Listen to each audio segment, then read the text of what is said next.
It'll be my last day riding a motorcycle in Japan. HadesOmega here.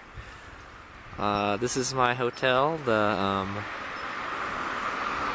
Kawaguchiko Route Inn. It's a pretty cheap hotel. I only paid 70,000 yen, that's not bad. Here's the bike. And, oh, disaster, I dropped it yesterday. And I guess I kind of scratched up the brake handle, the brake lever, and these sliders. Well, you can't even really tell. It's scratched. And right here, it looks like a scratch. Might have been there already.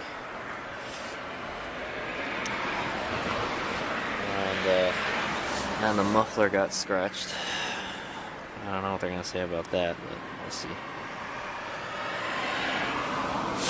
But no major damage, just the trunk got scratched. I'll just be honest with them.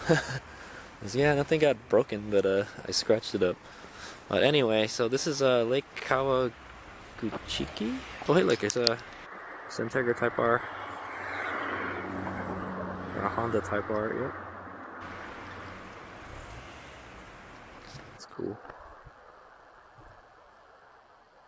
Alright, this is Lake Kawaguchi and Lake Kawaguchiko.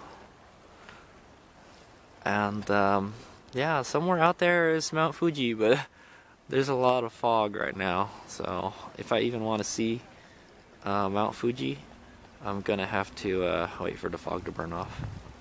So sad.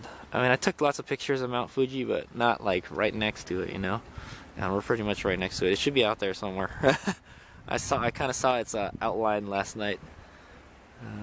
Well, yeah, this is Lake Kawaguchi.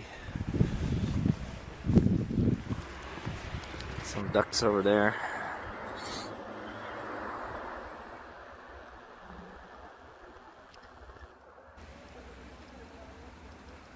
Aren't you guys cold? Yeah, it's like pretty cold right now. It's not the best riding time right now. I'd imagine the fog might burn off around 9 or so, and then that's when I have to go back to Tokyo. Sadness. So yeah, what happened last night was I ran out of time. The sun set while I was riding on Ashinoko Skyline, and by the time I hit Hakone Skyline, it was like totally dark.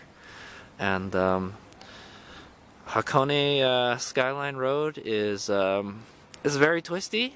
You can tell people have been doing a lot of drifting there because there's just black marks literally everywhere. And it's like they just it's like they'll drift a certain section, they'll do like a U-turn or a J-turn, and then they'll go back and do the same section again. That's what it looks like, because I see a lot of U-turn, J-turn marks. But it's so narrow, so narrow. I don't know how you would want to drift a car there, you know. Maybe drift like a go-kart or something. But anyway, it was dark, and I took a bailout. I took the expressway here as soon as I could get here. You know, the route that they'd program, Japan Bike Rentals program, it had me going around the west side of Mount Fuji, and I wound up going through the east side straight to my hotel. That's no point. It was dark. You know, I couldn't see anything, and it was freezing. I rode in a long tunnel, and I got it up to 140 something kilometers an hour. So I don't know how fast that is, and that must be pretty fast. Fastest I've taken the MT-07 so far. Anyway, yeah. So I'm gonna go have breakfast. I don't think there's really any point in me riding right now because it's very foggy right now. It looks like it's gonna burn off soon though. And I don't really see a lot of clouds in the sky, so I might get a good view of Mount Fuji before I leave. I at least want that, you know. There's a lot I'd planned to do around Mount Fuji, but there's just not enough time. I needed another day. I should have spent the night in Hakone and then come here the next day. That was actually my plan, but I got caught up doing stuff in Hakone and I ran out of time. But Hakone was beautiful. I liked it. I really liked it.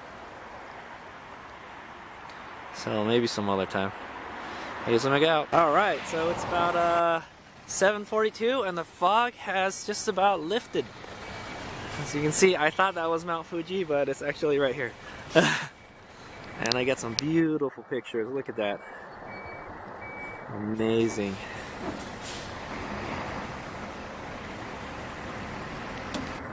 This is Kawaguchiko in the sunlight.